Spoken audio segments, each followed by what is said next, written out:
Donald Trump has announced, and he did this after signing the Lake and Riley Act, which allows for police and other law enforcement to essentially detain and deport people who are here and don't have permanent citizenship if they're charged with a crime, not convicted, charged. And it also empowers state attorneys general to essentially subvert the federal government if they want to and engage in some of like the deportation activities as well. Although I don't know if that's going to really be a problem for them with the Trump administration, and they're going to be working with them in lockstep. So when he signed this law, Trump basically announced that he wants to detain and hold up to 30,000 immigrants at Guantanamo Bay, which, for people that may not remember the Bush administration, that was the site of torture, horrific, inhumane treatment, sexual assault, waterboarding, forced feeding. The people that were detained there, most of them were innocent. There were only 7 convictions, and at its peak, Guantanamo in like 2003 was housing nearly 700 basically Muslim people in the midst of our war on terror. One of the most important books for Americans to read, in my opinion, which reads like a real world 1984, is Mohamedou Ould Slahi's Guantanamo Diaries, which was, I think, originally released in redacted form. I think some of the redactions might have been removed now, but it is worth picking up if you want a backstory on one person who was tortured for no reason.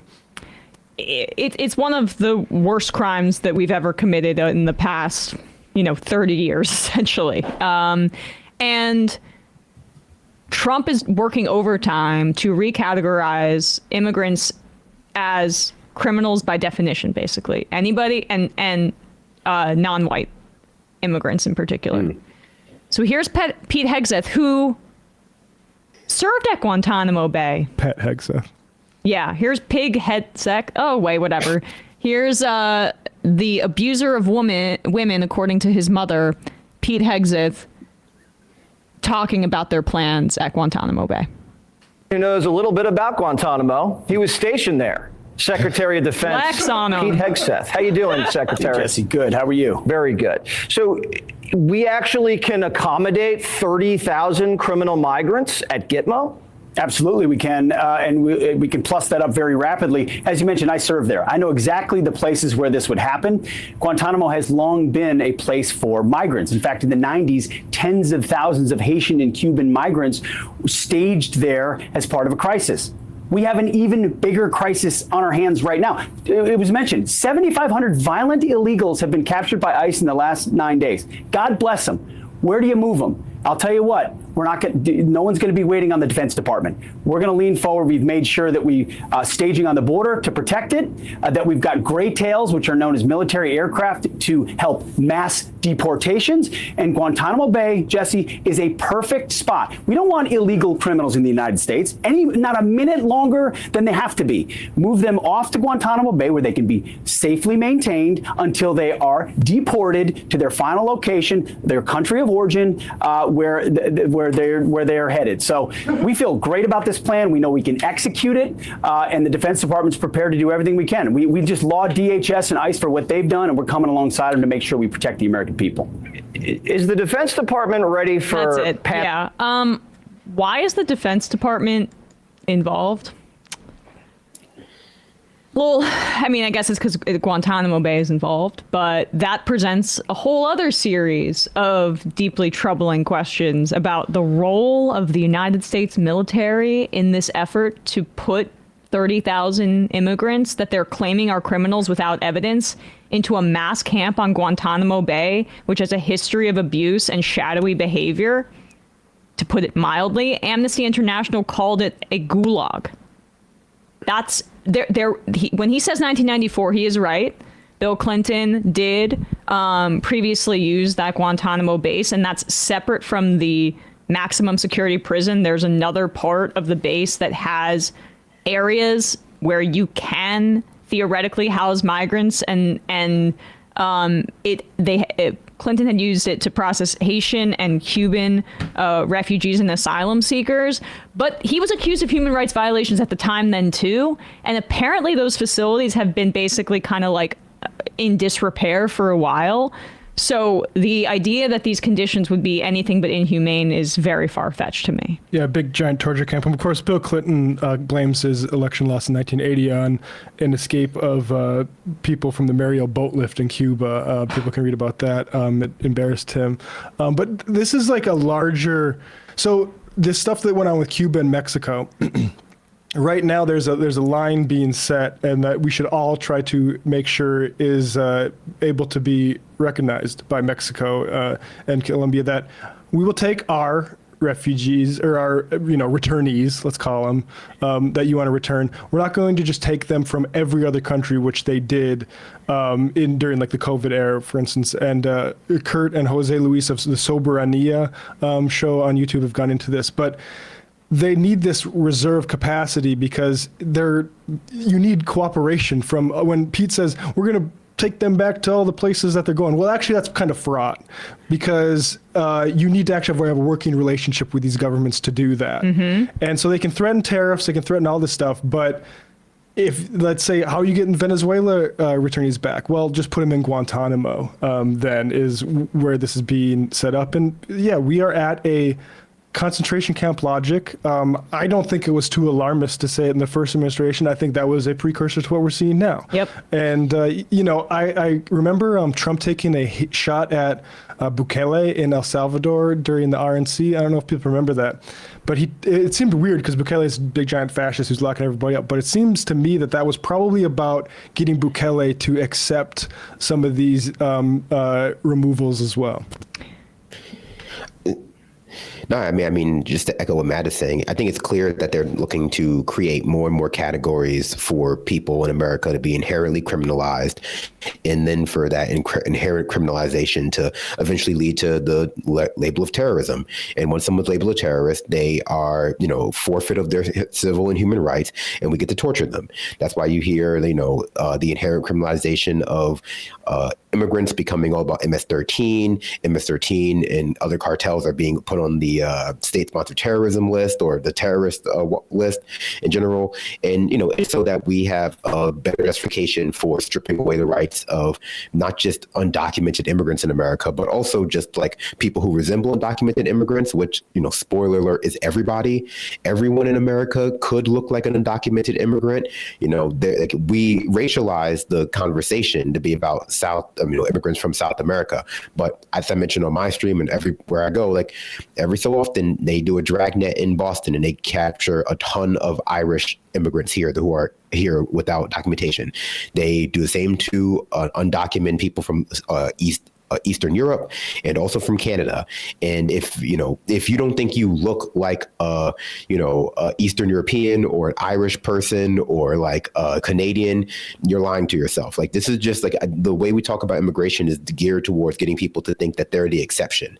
That, even undocumented people who support Trump or Latino people who support Trump imagine that there's going to be an easy visual cue between them and other Latino right. people or the undocumented people. And that's not even true if you're not Latino. That's what we saw with the Haitian immigrant moral panic that they tried to start in Ohio. And it's just going to continue to spiral out of control. They were successful at that, by the way. Mm-hmm. And the I headlined this earlier, but Trump is removing the temporary protected status for 600,000 Venezuelan migrants who were here under the same program that those Haitian immigrants were in Ohio. And he's going to attempt to deport all of those folks. And we saw the profiling of some of these Haitian immigrants who just said, I was fleeing violence. I was a doctor back home. Now I'm doing this kind of work, X, Y, and Z. These are the folks he wants to throw in Guantanamo Bay. These are the folks that are calling criminals. Criminals. And there's no evidence. And I'm really disgusted, honestly, by the media, because I keep waiting for the press to ask these questions about the evidence that they have that these immigrants are criminals. Because from what I'm seeing, like I see a lot of news outlets just running with it. Oh, they're going after the criminals. No, that's what Obama did. And it was already pretty aggressive in his deportation policy. He deported many people. More than Trump. But like the Venezuelan thing too, Trump tried to do a coup in Venezuela back when he was president. And destroyed their oil industry. Destabilized the country. A lot of those immigrants came to the United States because they were fearful of their lives under temporary protected status. And you know what Trump is doing in return? Trying to classify them as criminals, such intense criminals, such violent criminals, that it would justify putting them in our most infamous torture facility, Guantanamo Bay. That is on purpose. And calling it an invasion after it's actually a result of our regime change efforts. Yeah. Well, I mean, since you mentioned Obama there, I also have to mention that, one of the reasons Obama's 2008 campaign was so successful and then ultimately people became disenchanted with him was because he ran on closing Guantanamo Bay. Because, during the Bush administration, we became privy as Americans to all types of torture being conducted in the name of the war on terror, not just at Guantanamo, but also Abu Ghraib, prison at one of our black sites in the Middle East. And, it kind of just got buried. Like it became too politically costly, apparently, to close Guantanamo Bay. So, I mean, I think it's just a good example of how oftentimes, even when the Democrats aren't actively contributing to the problem, they leave all the pieces around to do more work. They just leave them all around. Yeah. This is the actual deep state, not what's been sort of rebranded, sort of like, I don't know, post office workers and people at the NIH. This is the Guantanamo was like a key example of like, why can't our transformational president who came in with a giant mandate close this thing? Yep. Yeah, well, I remember that. I mean, I remember that being one of the canaries in the coal mine. And then, of course, the healthcare debacle in the early parts of the Obama administration where it's like, oh, this is not going to be what it could have been. I mean, this is one of the reasons why liberalism is in crisis, not to harp on the Democrats as the Republicans are getting geared up to do human rights violations. But it is a bipartisan problem in the sense that, ultimately they've been selling themselves. They've been selling all their compromises to the American people, to American voters on this idea okay, well, we're moving to the right because we're trying to ensure that Republicans don't win. OK, they won, but we're, going to continue to work with them so that we can show that we're not just being obstructionists and so people don't hate us even more. And when they get in power, they're supposedly always waiting for the right moment to use all of this political cachet they've been, developing by being more conservative in pursuit, at least that they say they've been developing. And it's always not the right moment to use it. We don't want to use it on healthcare because something bigger will come. We don't want to use it on the climate because something bigger will come. And I mean, I think ultimately that was just a lie. And we're seeing that now because they have no political capital to get anything done. It was all just an excuse to avoid having people constantly nag them, I guess, to follow through on their promises that they would be saving it for the big problem. And then we see Trump is the big problem and they can't do anything about it. Hey, folks, don't forget to hit the subscribe button and check out our daily show. We do it every day at 12 p.m. Eastern for about 2.5 hours. We even take phone calls. You should check that out.